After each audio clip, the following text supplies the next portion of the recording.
Hey, welcome to the show. This is Medicine Woman Reveal. I'm Medicine Woman Brenda, and with me is Jen Toffel, Medicine Woman. And with me is Scott Bates. And he is our apprentice. I wait for that laugh. Now I can talk about anything else. Oh, okay. So we're getting it down pat a little bit more and more each week.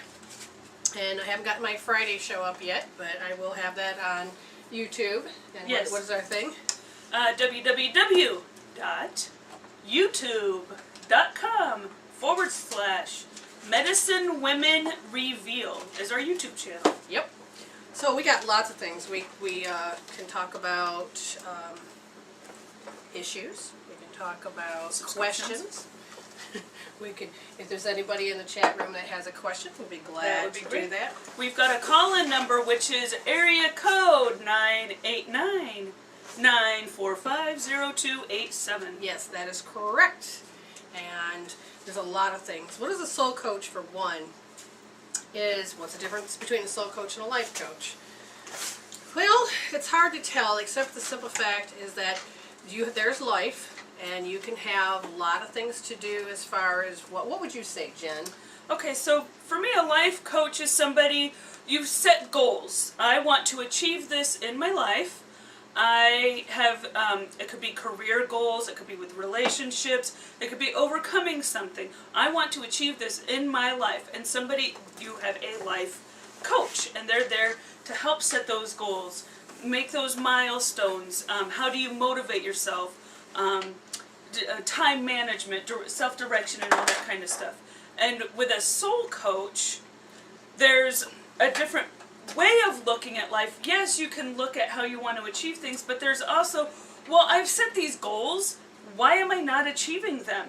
Well, let's look at what happened in your life in the past. What is your soul trying to create closure so that you can achieve better and be successful to achieve those goals that you want in your life? What are those obstacles, and what is your soul telling you, and where would your soul want you to go in life? Okay. And see, for me, soul coach is, well, I ask the question on a quantum level, which is to see in the mirror reflections. Your soul is always doing the cause and effect of everything in its active soul life. So you are the projecting machine. You project out, and then you get to see what happens.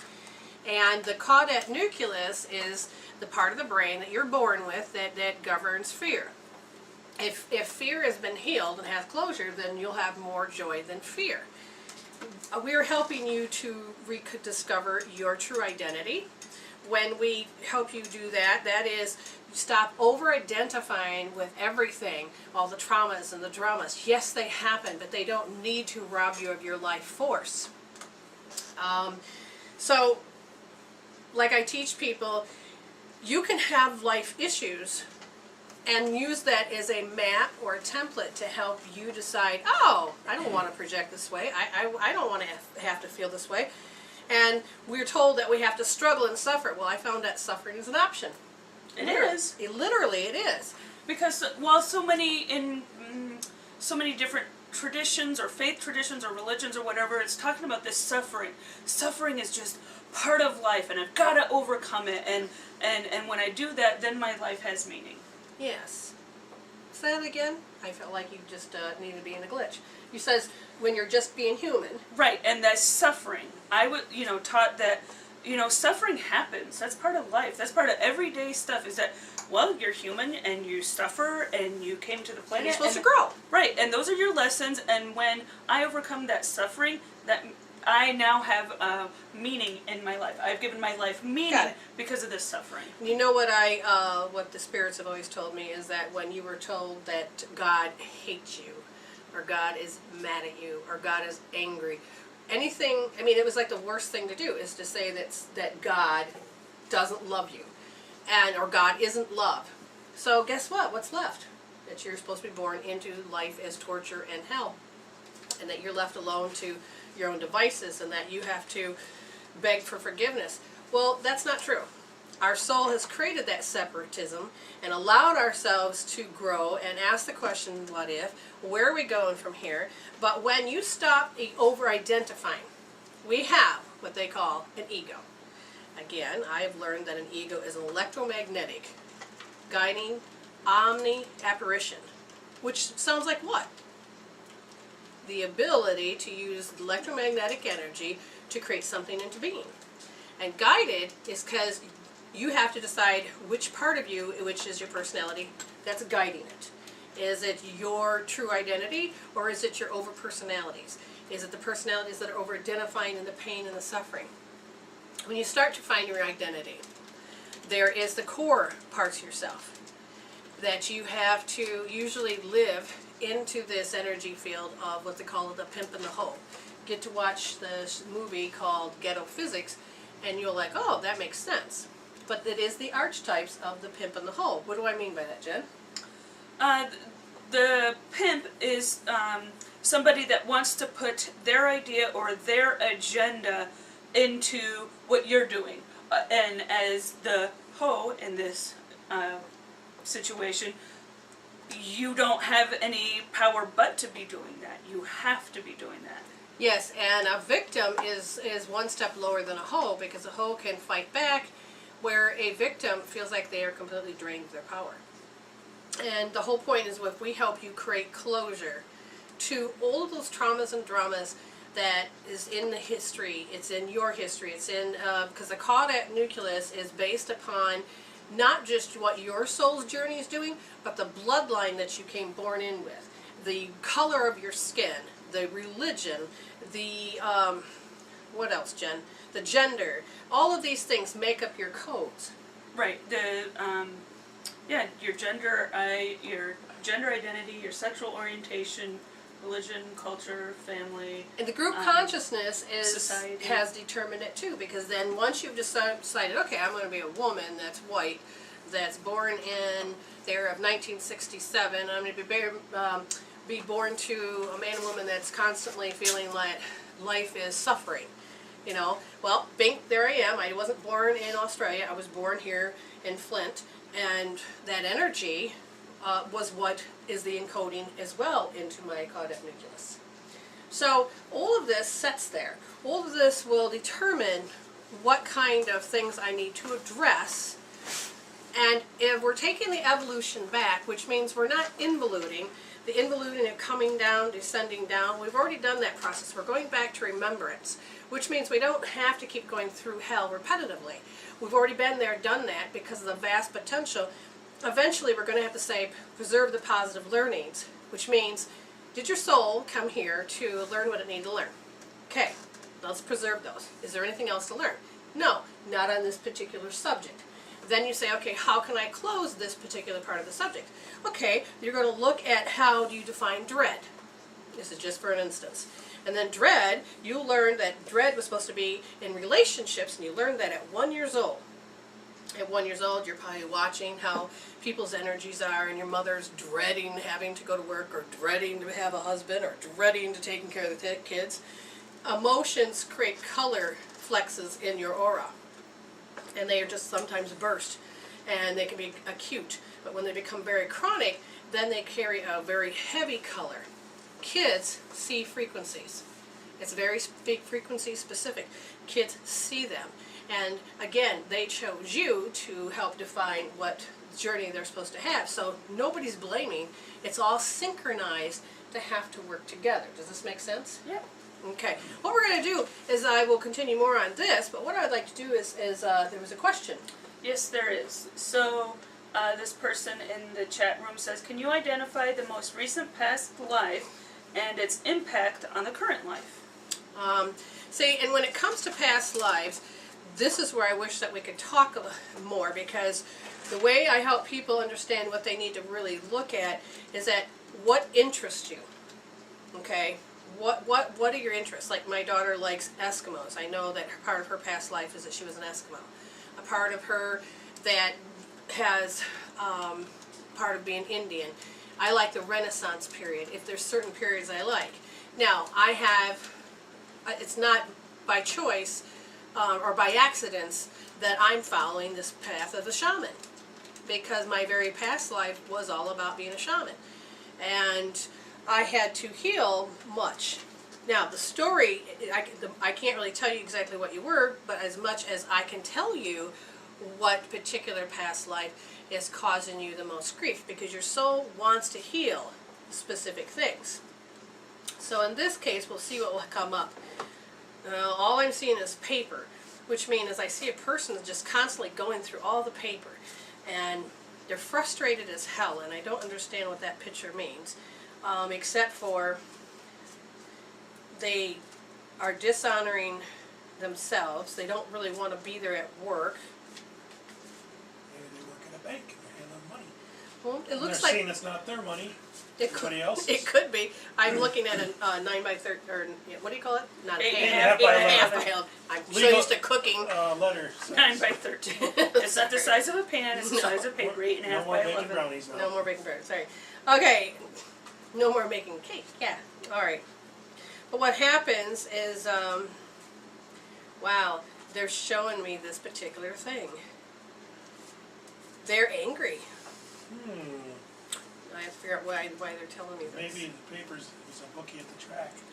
People are angry and they lose their money. Okay, so we're going to go back. How many lifetimes do we want to go back? At least 7. And the question is, were you male or female? I should say, did you have, what body part did you have in that lifetime? You were male. And can you give me a kind of a year about this particular lifetime?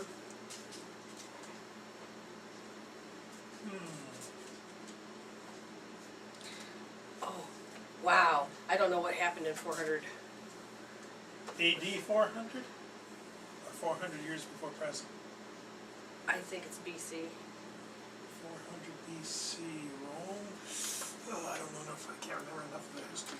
Because there's something that they have to do repetitive, and they have to work for somebody. Now, what's funny is they're showing me the modern time look, and it's. I saw the Industrial Revolution. I also feel oppressed.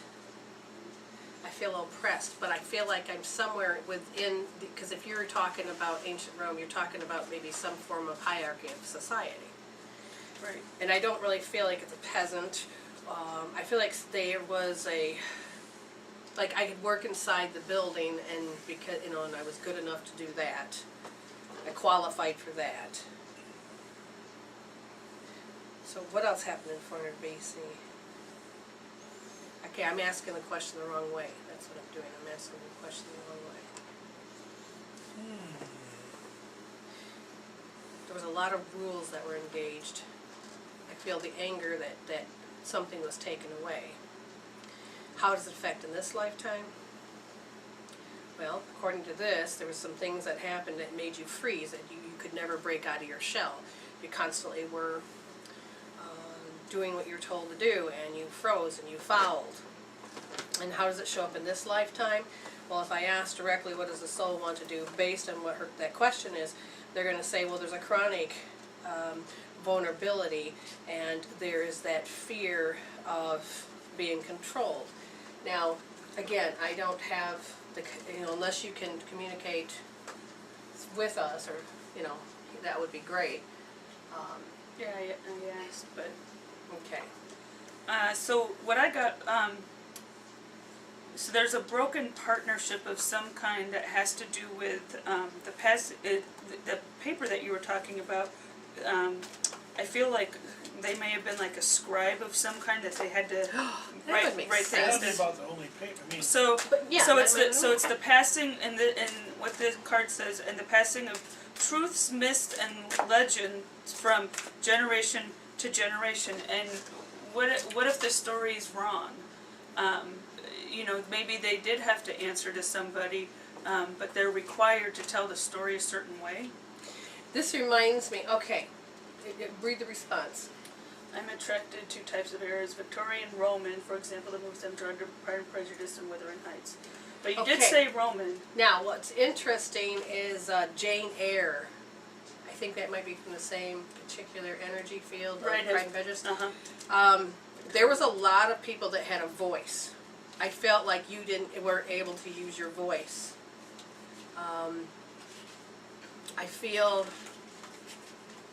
because if you go, because again, they took me all the way back to 400 BC, which means that's when it originated. So if we come up through the ages and we take something that's similar to that, I still feel frozen, unable to have a voice. And if we go through that time period based on what this person likes, then were you a male or female? You're definitely a female, and you knew oppression. You knew oppression. Oh, okay, so now I gotta look at this, as I'm looking at it. Okay, so women couldn't dress a certain way, correct? They Right. had to be covered. Right, you Or couldn't, legs or something? right, you couldn't show your ankles, that would be scandalous. You had to be covered up, and based on your station in the hierarchy. Yeah, different civilizations had different dress codes over the centuries. And I felt like, okay, the walls are tumbling down. The walls come tumbling down. So if you think about some errors where certain things, I don't know, I've just seen a building kind of falling apart, but I gotta find out what this means. Again, from that particular lifetime, it still goes to freeze. In the 400 BC, it went into freeze. As it goes into this lifetime, there's somewhere that you're frozen. That is what we have to look at. And they're very humanitarian-centric in this lifetime, meaning human rights. Okay, so that's probably why they're fighting, but I still like they're frozen for something. Frozen. So it's an obstacle they have to overcome. Think about that. Because if it is very humanitarian and they are fighting for the rights, then that part, so now I've got to ask the question, was this person a conqueror? Okay. Which means, the old way of helping people overcome their fear, instead of the healing tools, back then it was to challenge you, to put you in a position that you get pushed beyond the point of your fear, that you force yourself through, and then you conquer it, and knowing that you can do it once, you'll do it again. So this time, I feel like you're still frozen, and I think the piece that I see happens to be all the people that you're helping. Oh, that makes sense. Now, do you have kids? I'm curious, because I feel like somebody you're watching that's close to you feels like there's fear. I mean, they're feisty, but yet they don't want to be around. But be around certain people? No, be around what? Somebody's not agreeing with your choice, from what I can see. Well, What did you just pull? He pulled his. Oh, you pulled yours? Go ahead. I will read what I had here. Just let me go back and find it. Close my book. I'm sorry. I'll have it just a second here. It was What under. is the similarities of those two lines? It says firm foundation. It says this card denotes that you have already or are currently working toward establishing a solid foundation in the material world. Using good judgment and heeding lessons from the past concerning financial matters will assist you in laying a firm groundwork. By doing so, security will have a better chance of building in the future. The material power that's now around you can either be an advantage or a disadvantage, depending on how you respond to it. Don't let your current position determine who you are. Remember to give back and prime the pump from prosperity. For true spiritual and material wealth is as much about giving as it is receiving. Seek proper investment advice and realize that you don't have to hold on to your possessions too tightly. Just be flexible and allow things to continue to flow. I guess it doesn't tell much about the past life, but No, but current things. But no, it goes with the fact I got magic, stream, and patient stillness. Is that now I'm going to ask her soul, this person's soul, have we preserved all the positive learnings? Yes. Is there anything else happening to learn from that? No, except for to be still and let go. So in this case, you have to pull out of the fight, from what I can feel. What do I mean by that, Jen? It's not pulling out and letting it go and not standing up for the rights. It is stop fueling that belief system, right? Right, when you see that the government is doing something wrong and you get angry about it, and you want, and yeah, there's fine, because I still sign petitions and that kind of thing, but it's that anger that's going toward it. You're fueling that anger, and you see it, and it's you just fueling and believing that you don't have it. The biggest thing, because I was raised by a feminist. And one of the things that Brenda told me along when we first met was, well, you already have the rights. You know, you're a woman in this era, you have the rights. You don't have to fight for them anymore. Accept the rights and use them.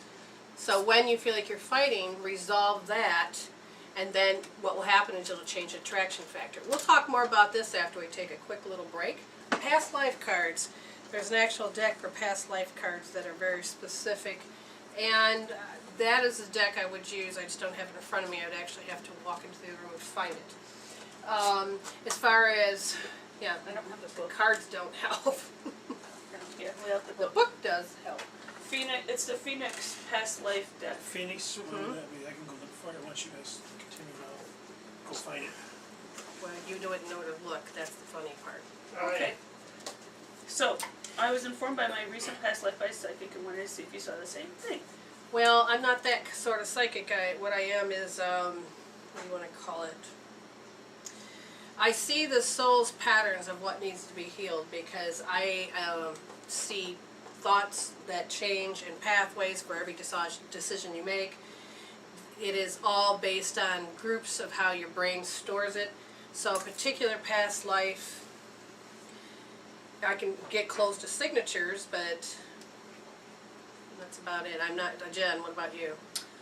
Well, what we do is we read where you're losing life force energy, and most of the issues that we have are past life issues that we're bringing Everything's forward. a past life issue. Right. And that is why we see them and that you can resolve them in this lifetime without having to be regressed. I see, now here's the thing, I don't know which one it is, but they're showing me a scrubbing woman, like a wench. A person that's scrubbing, somebody that's cleaning. The peasant. In this case, yes. Is it the very past life? Very last past life? No, but it's very significant. Okay. Now again, I can ask again about the soul, what particular past life thing. Again, that's not who I am. No, here, give us a card. So Jen, why don't you, I don't know, grab something while I go look for the book. Read something. Read something? Okay. Oh, good Lord. Here. Let me draw you're a card. You're going to grab something over there, and you're Okay. going to ask. And then Scott's going to read something. So while Brenda is looking for the book of past life cards, I have a note from the universe that says, when you understand someone, truly understand someone, no matter who they are, you cannot help but love them, even though you might not always love what they do. You knew that. Okay, just as true is for anyone you feel less than love for, no matter who they are, it's because you truly do not understand them. No, you don't have to like what they do either, nor are you supposed to stay with them. You get to decide those things. And I picked a random note from the universe. The thing about success is that she often arrives at such a late hour that only the oddballs, freaks, and nuts, you know, the ones who continue to believe in spite of all worldly evidence to the contrary, remain to greet her. A little weird is good. The universe. Well, she doesn't have to arrive so late, but sometimes that's also how long it takes before people stop fretting about whether or not she ever will. So that was my note from the universe. Okay. Again, the only thing is I can tell you what your soul wants to work with, and that's usually accumulation of things that have to be healed. I got the book called The Phoenix Cards, and what I want you to do is now give me the deck of cards, Jen. Focus on Anonymous 5188.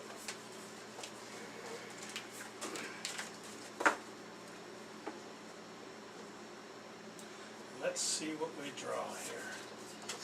And what do you have? Well, it's called 28. 8.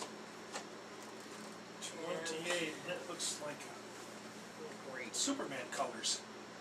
There you go.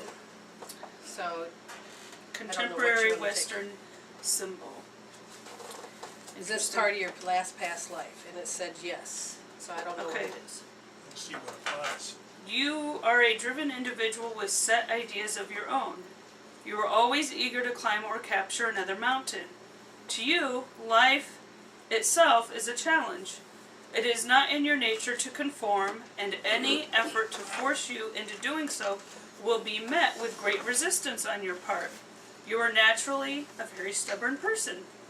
You find opposing forces interesting and like to ponder the differences between good and evil, black and white, calm and action. You approach life with zeal, passion, and enthusiasm. Constant action and change are needed in order for you to feel satisfied. Anything that is dull and ordinary will not capture your interest for long. You are a square peg trying desperately to fit yourself into a round hole. This will never happen, and you may as well accept your strange individuality. It's important for you to have friends, but you need to be a friend to yourself first. Only when you manage to create a sense of peace inside of yourself will your relationships change, grow, and finally unfold. You cannot force the issue. This is very important because you tend to fixate on certain ideas in ways that only prove destructive for you. You enjoy conflict because to you, anything is better than boredom. In this respect, you need to evaluate the conflicts in your relationships and ask yourself what is causing them. Is it possible that you had a hand in some of the causes? In your opinion, sameness destroys the individual essence that you so carefully seek to nurture and develop. Well, I feel to some degree that goes with that individuality that's not going to conform is very much part of humanitarian. Oh, exactly. You're striving to put that conflict to rest. And, well, again, the only thing we would see as far as to heal it. Because it is going to stop you from your growth of needing to move forward. We're not saying it's a bad thing, we're just saying it is something that takes and drains you of your power in this life. And it's always got to be a fight. You can find a fight anywhere. If you're born with a fighting spirit or you're born that you have to fight, then there's something that's unresolved to make you be that angry. Anger is used to overcome fear. That's why there's a lot of fighters out there. Okay, so you want to overcome something. All right, so let's go on to the next question. Which was from Miss, from the chat room also. I'd like to find more about how to learn about past lives. I would love to know more about mine and the issues that may follow me. Okay, first of all, when it comes to past lives for me, because we're soul coaches, is that we see all of where you're losing power. Your soul has come in this particular life with wanting to resolve certain particular issues. And it's not based on one specific past life. It's usually accumulation of how you've been repeating them over and over. It can be about 250 lifetimes or soul lifetimes that you're reincarnated that wants to talk about one particular issue. There's usually a strategy, a theme, and a decision that the soul has made that it keeps returning. Like I said, the Phoenix cards are definitely a deck that I prefer. It's by Susan Shepard. That helps you understand your past life, about why you're acting or needing to be or whatever it is in this particular lifetime. Okay? Does this make sense? Mm-hmm. And how I then help people also find their past lives is what is it you're drawn to. I never saw myself as a shaman, but I always was trying to find the answers, trying to help. And it wasn't until I got in my older part of my life that I was, the medicine woman came up inside of me during a healing. And it was like, oh my God, damn white people. And I'm like, what? I'm thinking, I'm white. And what? And then I had a look, and there was this deep anger that had to do with suppression and being pushed and things taken away. And the thing about me being no member of my past life is I knew it was coming. Now, that is the one thing I have common in this life is I knew it was coming. I knew when my dad was going to die. I knew when my mother was going to die. And the last thing you want to do is actually see it. And I tried shutting it off. But when did Dan die? 84. How old was I? 17. Oh, you were 16. So when I was 16, I had a premonition seconds before it unfolded, and it's like, what the hell am I supposed to do with this? I can't even solve it. I have to go through it, and it's like, I don't want to know this. I had already said this a long time ago. And how do I turn this into something more was, I did use a lot of healing tools, and now the part of me is that I'm supposed to help people resolve their issues. I became a medicine woman again in this life, being spiritually adopted into a band about healers, they can pass on. So you get led, if you pay attention to who you are, you will be led down the road that will actually tell you what is your conviction, and everything that you do right now is based on a past life. And you already had the foundation. Now the question is the foundation need to be replaced? you know, before you head forward. So, anything that's familiar, like I said, my daughter loves Eskimos, and we tested her, and her soul basically said, yes, you're an Eskimo. And there's other things that she was, that we can place it on. But I don't like to put a lot of importance just on particular past lives, because it misses the theme of what it is that your soul wanted you to do as part of the journey, not the destination. Right, your soul was the same throughout all those lifetimes. Yes, all the times that it recorded. So her other part of her question was, she was curious of what past life. Yes. Now here's the one thing. And the issues that may follow me. Okay, and here's the other thing. Why is everybody Cleopatra? Why is everybody, John the Baptist? Why is everybody? Because they're all signatures. These are specific, particular personality types. They're like archetypes. And we all have gone through the same journey because we are all one. We've all gone through the same deaths and all of these things. But what you resonate more when you come into this existence as being human will be more determined that what kind of heritage you're looking at this point about where your focus is supposed to be. So if you have the same kind of attributes as Cleopatra, then chances are you were having a dimensional shift about being Cleopatra. How do I explain this? There's a multi-facet. Instead of just thinking it's just one, you have mirrors of effects. So you have multiple personalities as far as what it is. You have the history, which then is also made up of it. There's more than one universe and parallel universes, and it's a string, it's a theory, it goes on, and the holographic pictures of it. So it's hard to break it down. So I asked, all right, so if I'm going to be coming in here, what is my job? And my job is to see what does your soul want to work on right now. And if we were going to look at one particular lifetime that your soul says it wants to address or to be seen, now focus on her for me, Jen.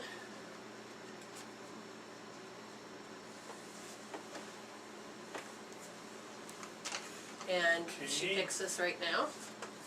What did you draw? 25, which I have no idea what it is. Polynesian. Did you hand her another card? What I found in there. Okay, I feel like this doesn't fit. Let's see. That's not the one. Okay. Pele. Ooh, I almost didn't recognize her. Okay, if you have chosen the Hawaiian Pele goddess as past life symbol, you are an affectionate individual with mighty and energetic emotions. You are ruled by both Venus and Mars, planets whose energies often oppose each other. It is difficult for you to take your feelings lightly. You can literally throw off sparks. When you meet someone, you are warm, loving, and receptive. Your generosity conveys an impression of someone who is large in character and generally accepting of all personalities. You are not difficult to please on a surface or casual level, but if someone falls out of your favor, you can turn off your feelings like a faucet. Although you find it reasonable to forgive, it is difficult for you to forget. Once your trust has been betrayed, the relationship is over. Your tolerance may attract malingerers that others are unable to deal with. There are even times when acquaintances may ask, "Why do you tolerate such a person? No one else could stand him." You feel that you should give everyone an equal opportunity and a chance at friendship. It's painful for you to see people without friends. Seeing lonely people forces you to recognize how lonely you sometimes feel. This doesn't make you perfect. You can often impose on your friends. You expect them to live up to your ideals and wish for them to admire you. Your silent withdrawal catches people off guard. Even though they may have tried your patience for many years, when you remove yourself from their lives, it's disorienting and a big shock to them. Now what's interesting is as I'm listening to you, an astro traveler just went in and looked me in the face, but it's not here present with me. This is based on somebody in the chat room about they are visited by an astral traveler, and this concerns them, it concerns their soul, whether they are aware of it or not, And all I can tell you is that every now and then you may smell popcorn or the presence of something moving in your space. And I think they were playing with my hair earlier. as far as, okay, so that's good. She said yes, actually a lot of it. All right. So again, what I'm seeing is, okay, you know how I don't know what the sound of movement is exactly. You can see it, feel it moving, and Whoosh. and it's there, present. Do not be fear of this. This person that's astral traveling is not really a person of this lifetime. It is a particular crossovers of certain multidimensional universes. Sorry, Jen just did a quiver of energy here. It is not to be fearful at all. It is a particular journey. They're watching how you do details of something. Oh, it's funny because if we call that one the astral traveler, especially of another past life, it really is like an angel type presence. Right. You would feel it in this particular. It is a guardian. So pick a card from your angels, dear. What were you saying? I'm sorry. Yeah, it does feel like a guardian, not like they're looking over your shoulder, looking at the details like, oh, you're doing it wrong. It's just like they are really watching what you're doing. Right. I completely zoned out when you read. Oh, yeah. I kind of did too. Oh, did you? I was gone. So, was there anything in that life that was causing them to the things that they have to heal? Well, I didn't hear a dang thing you said. the tolerance of people, which is a good thing, but that, and then there's also the withdrawal that they need to be doing. So, maybe, so they're a tolerant person that needs to withdraw at times. Okay, so what happens is they actually use them to dream. This is what we call the catalog of life. When a soul sometimes pops in, it doesn't seem really to have any direction, but it will look around and see people, and you're like, okay, here are the rules, okay, do this, no, I can't do that, but you're paying attention, and really it is when you're such an observer, you don't really have that particular life, except for you pick up the morals and some values. But most of the time, you are viewing how they do their life, and that helps you understand, do I want this or don't I want this? So it's a particular part of dreaming. And one of the things is that when you start to dream, you're going to go within. The important thing is to contemplate, to go inside, and to allow yourself to see what is next. And in this case, I feel like people are always directing you in how you should dream and be and act. Oh, you're not busy? You should be. You know, I mean, just little things that... Yes, it is. Now it's recording. Now, as you look at this flower essence book, you can actually start looking at what some of these things mean. So, as I'm looking through to give a flower, I want you to say what angel you drew. And this was for Misty. Sepia. Okay. The angel was Archangel Ariel. Be courageous and stand up for your beliefs. Okay, and Misty, what I'm going to go through, and you can actually take this flower essence. We make soulpathics here that actually have the way to help the physical body, mentally, emotionally, and spiritually. And this will help you work on a particular thing. I gotta just find it. Okay, it's that one, Jan. I can't seem to... Sagebrush. Positive qualities. Essential awareness that releases what is extraneous. Receptive emptiness capable of transformation and change. The patterns of imbalance for a person. Over-identification with illusory parts of oneself.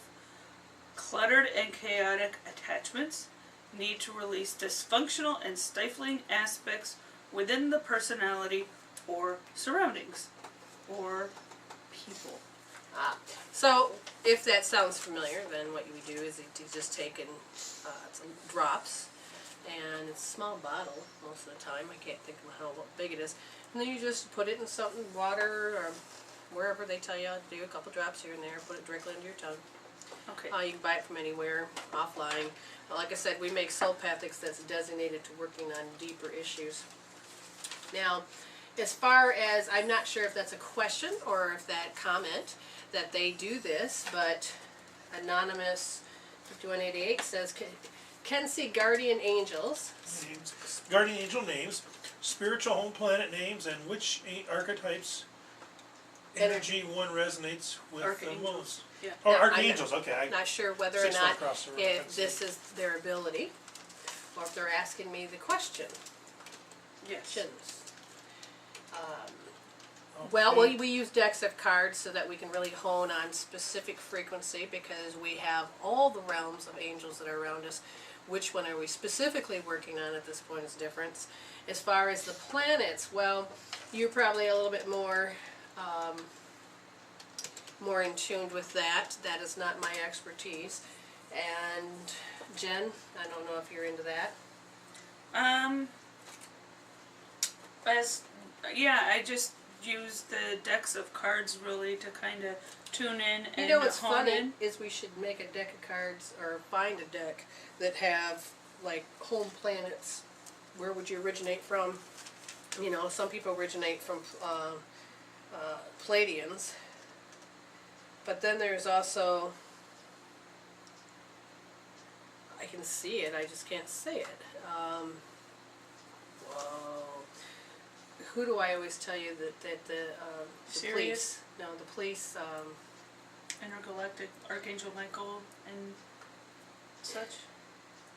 I'm asking if yes. you can see those. Actually, things. no, not at this point. We have zeroed in and honed on all of these particular skills that we Yeah, have. Nan is asking if I can see it, okay. Okay, no, sorry, I'm not able to do that. As far as finding out which guardian angels you have with you, we can do that.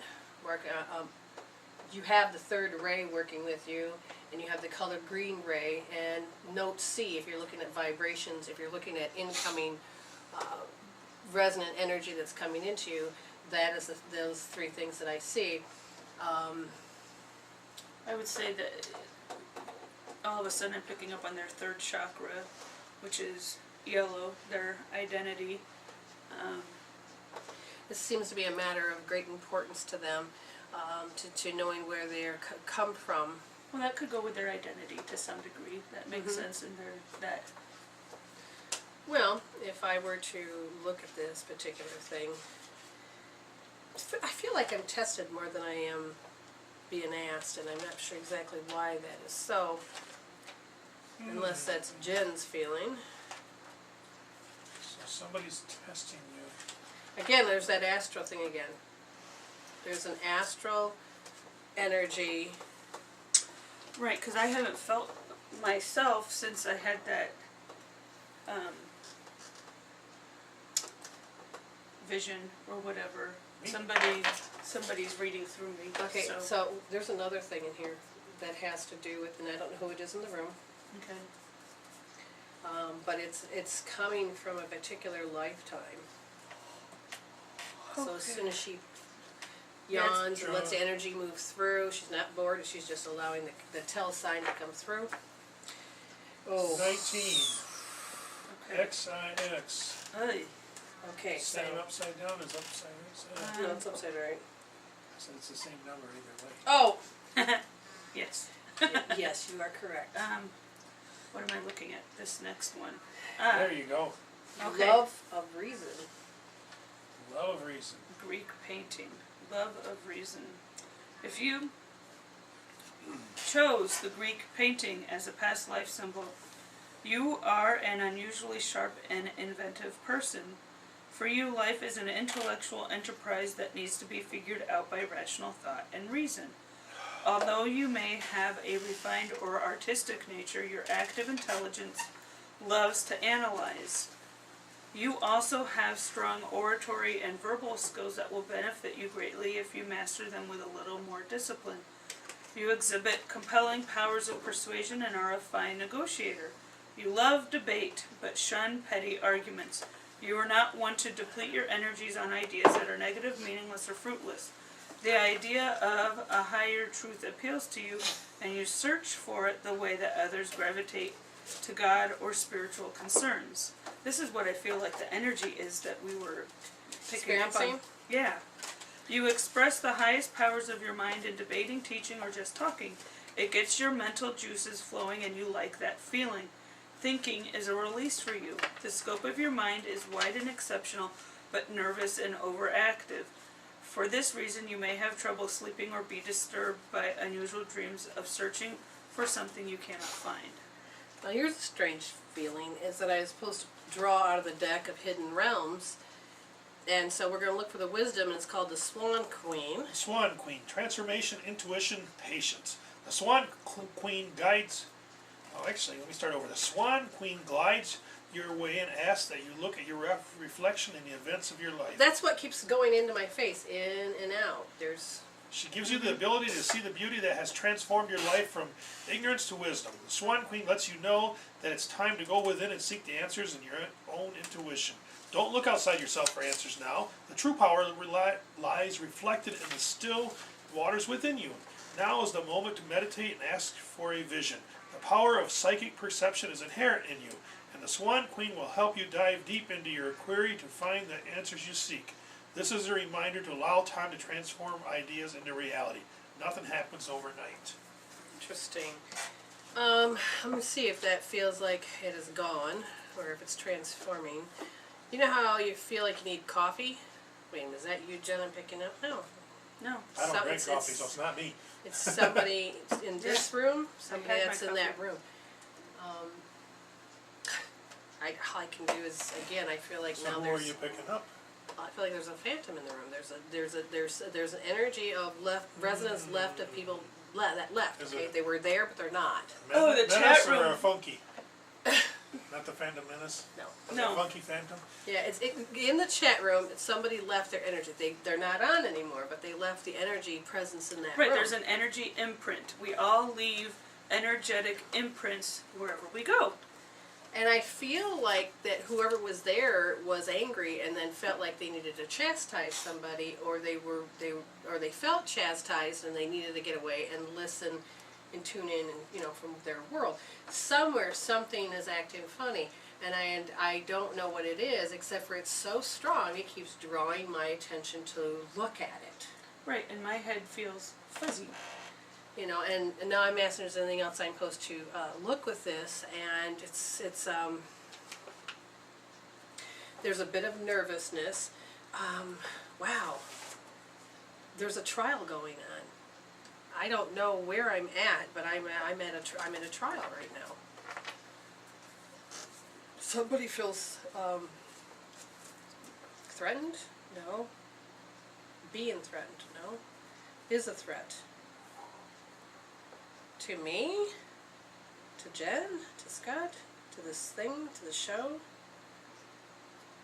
What do you see? I don't know if Mark's in the room or not, but I don't know what is going on in his world. But something is going on in Mark's world. Does a list show up and showing who's all in the room? No, not that I'm aware of. Yeah. And Mark, if you're listening, this is for you, because this feels like, I don't know if he Card just for went Mark. through a bunch of stuff. I don't know if he had just a bunch of family. Sometimes our family can feel like we put on trial. Oh, he's got to do a balancing act. Well, that makes sense. He's got how many kids now? A few. Yeah, he's got his family life, and then he's got the radio family. Yeah, that's true. Many children then. Yes, and then Balancing act. You are calm within, no matter the fluctuation. I guess I don't think the script we use here. No matter the fluctuation of outer conditions. There are times when things seem a bit topsy-turvy, and it feels like if you're juggling 1,000 balls in the air. Perhaps you're unsure of your footing. Now is the moment to evaluate which areas of your life need balance and then restore equilibrium. Choose harmony over discord, and great success will be yours. You'll find inner stability when you choose a balanced, focused, and level path. anyways, that's what I'm feeling. Okay, so what we're going to do is allow ourselves to... This is a great deck. It's called The Enchanted Map by Colette Baron Reed. And one of the things that I like about it, it shows the upright and the reversed, or the positive and the shadow. So usually if there's not a question a person has, then usually you can find out what are we supposed to talk about. And see if Jen can pull any card at this point.